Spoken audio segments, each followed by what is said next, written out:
Shrimad home remedies में आपका स्वागत है।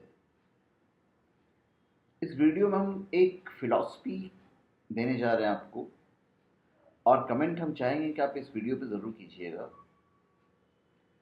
आज जो हमारा सिस्टम है, जब आप इसको देखेंगे तो मैं आपसे पूछना चाहूँगा, बच्चों से रिलेटेड बात है कि आज हमारा सिस्टम अब नॉर्मल है या हमारे बच्चे अब नॉर्मल हैं। प्रश्न ये उठता है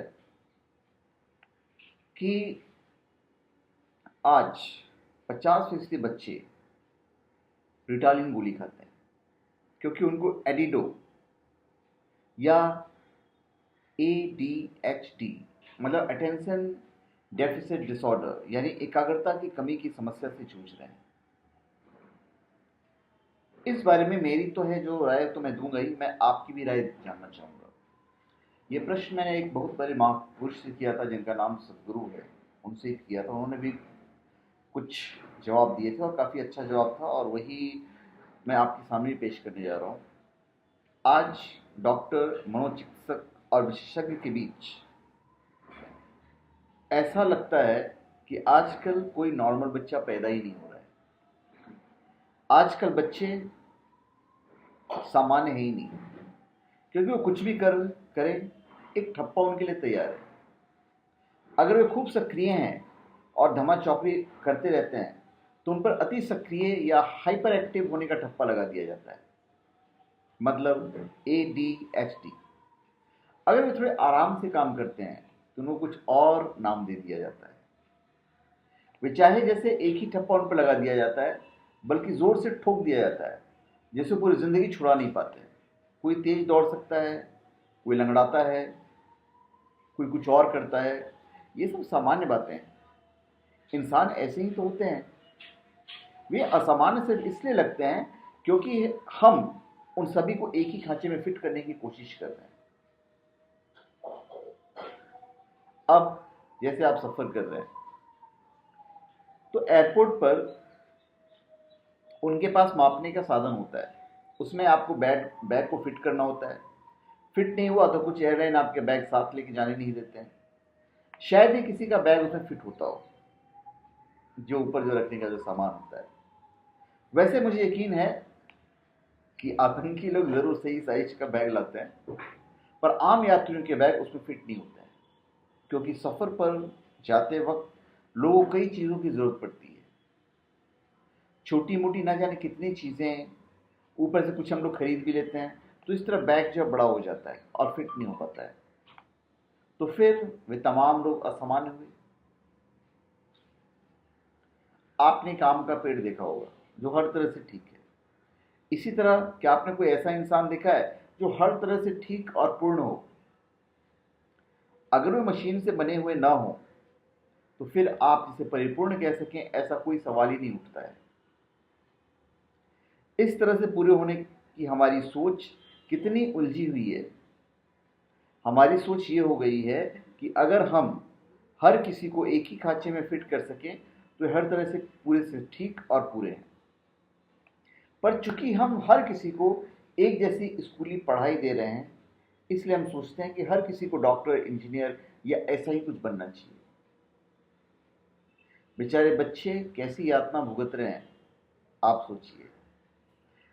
उसी पे फिल्म आई थी 3 इडियट्स। इसी वजह से लगता है कि मानो किसी को ADD है और किसी को ADHD है, वरना इनसे हर बच्चा कुछ न कुछ करने के काबिल होता है। कुछ तो शायद बस यूं ही खुशी में इतने मग्न हो जाते हैं कि हो सकता है कि कुछ भी नहीं करे। तो हर कोई असामान्य लगता है। जिन 50% लोगों को आप असामान्य समझ रहे हैं, शायद वही सामान्य इंसान है। बाकी 50% लोग मशीन बन गए हैं। मैं कोई राय नहीं देना चाहता, मगर दुर्भाग्य से हम इसी रास्ते पर जा रहे हैं। हम जीने के बारे में नहीं, सिर्फ उत्पादकता की सोच रहे हैं। इसलिए हम ऐसी मशीनें बनाने में लगे हुए हैं जो उत्पादन को और बढ़ा सके।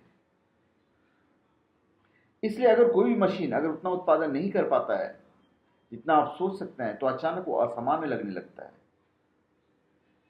जरूरी तो नहीं है ना कि हम सब में बराबर की काबिलियत हो। कुछ चल सकते हैं, कुछ रेंग सकते हैं और कुछ उड़ सकते हैं। हम ये बेकार का फितूर क्यों पाले हुए हैं कि अगर कोई कम से कम इतना कर लेता तो वह एक सामान्य इंसान है। यह समय तय करना जरूरी नहीं है। एक बच्चे पर किसी तरह का ठप्पा लगा देना एक गुनाह है, क्योंकि उस बच्चे को तो पता ही नहीं कि आप कौन सा वाहियात खेल खेल रहे हैं, और उस पर कोई ठप्पा लग गया तो जिंदगी भर उस पर लगा रहेगा। दरअसल अपने बच्चों को पड़ोसी के बच्चे के साथ तौल रहे हैं, उसका बच्चा ये कर रहा है, उसका बच्चा ये कर रहा है, हमारा बच्चा क्यों नहीं। हमारी शिक्षा व्यवस्था रातों रात तो बदलने वाली है नहीं, लेकिन फिलहाल कम से कम आप तो अपने बच्चों पर लेबल लगाना छोड़ सकते हैं। ठीक है कि वो काम नहीं कर पाता जो दूसरों को कर लेते हैं, लेकिन आप नहीं जानते कि वो क्या कर सकता है। मैं एक बात बताना चाहूँगा कि अमेरिका से कुछ डॉक्टर आए, वे मैसूर में थे, तो बहुत लोग मिलने गए, तो हमारे जो सदगुरु जी हैं वो भी मिलने गए। तो ये डॉक्टर और अपने गुरु के उन दिनों के बारे में जानने को उत्सुक थे जब वो गुरु नहीं थे। तो उनके हिसाब से कामयाबी का मतलब था डॉक्टर बनना। पूरी जिंदगी उनका बस एक ही सपना था कि डॉक्टर बनना है, और वे डॉक्टर बन गए। उनका सपना था कि उनके चारों बच्चे भी डॉक्टर बन जाएं, पर एक एक करके सबने उनका सपना शुरू कर दिया। आखिरी उम्मीद उनका एक लड़का था। जब वो 12 साल का हुआ तो उसने ऐलान कर दिया कि ऐसा किसी हाल में नहीं हो सकता। अमेरिकी डॉक्टरों ने उनके पिताजी से पूछा कि हमें सदगुरु के बचपन के बारे में बताइए, जो हमारे भी गुरु जी थे। तो उसने बोला ये तो बड़ा ढीला है, सुस्त दिमाग का बच्चा है। लेकिन वो बच्चा अब जीनियस बन गया है। हो सकता है आपकी क्लास में 50% बच्चे जीनियस हों और आप इस सच को नहीं देख पा रहे हैं। एज ए टीचर मैं बात कर रहा हूँ, टीचर लोग को एड्रेस कर रहा हूँ। वे ए और बी के जोड़ से भी सी बनाने से आपके तरीकों को समझ नहीं सकते हैं। ये उनकी समझ के बाहर है। उनके लिए इसका कोई मतलब ही नहीं है। भला ए और बी का जोड़ सी के बराबर क्यों है? सिर्फ इसलिए कि ऐसा कोई कह रहा है। संभव है कि इस बात में अपना दिमाग न लगा पाए, लेकिन क्या आप जानते हैं कि उसके दिमाग के भीतर क्या हो रहा है? आप नहीं जानते। अगर आप उसे उन चीजों के लिए ताड़ कर शर्मिंदा कर देते हैं जो वह नहीं देख पाता है, तो वह उन चीजों के बारे में कभी आपसे कुछ कहेगा नहीं जो वो देख रहा है। आप नहीं जानते कि ऐसा करके आप क्या खो रहे हैं। हो सकता है कि वह ऐसी चीज देख रहा हो जो आज तक किसी ने नहीं देखी। इंसान का विकसित दिमाग कुछ भी कर सकता है, जो शायद शिक्षा कभी न दे कर पाए। क्या इसका यह मतलब नहीं निकाला जाए कि हमें शिक्षा की जरूरत ही नहीं है? नहीं, ऐसा नहीं है। दरअसल हमें इंसानी शरीर और इंसानी दिमाग का उसकी पूरी तरह से काबिलियत तक विकास करना होगा। साथ ही उसके सही इस्तेमाल के लिए जरूरी संतुलन भी बनाना होगा। प्रश्न उठ सकता है कि किस काम के इस्तेमाल के लिए, जरूरी नहीं कि यह किसी खास काम के लिए हो। अगर इंसान ठीको ठाक होशो हवास में चले, सचेत होकर जिंदगी जिए तो काफी है। जिंदगी का महज मकसद जिंदगी है। जिंदगी को उसके सारे पहलुओं को महसूस करने में जीवन में तृप्ति है, और यह तभी संभव हो पाएगा जब हम शिक्षकों, पुरोहितों, पंडितों और पोथियों की उन हिदायतों और कट्टर विचारों को वैसे ही नहीं मान लेंगे जैसे दूसरे मानते आ रहे हैं, बल्कि सच की तलाश करेंगे। तो धन्यवाद। आप हमारे चैनल पे सब्सक्राइब करें, अपने कमेंट दीजिए, और अगर हमारे वीडियो आपको अच्छे लगे तो हम चाहेंगे कि आप एक लाइक दीजिए और शेयर कर दीजिए।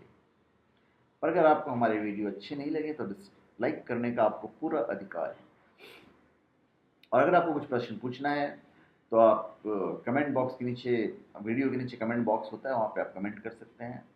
यथासंभव मैं कोशिश करता हूँ कि आपके कमेंट का मैं उत्तर दे पाऊँ, पर वक्त की कमी के कारण नहीं दे पाता हूँ। इसके लिए हम आपसे क्षमा प्रार्थी भी हैं। कोशिश मेरी यही होती है कि मैं आपके प्रश्नों का उत्तर दे दूँ।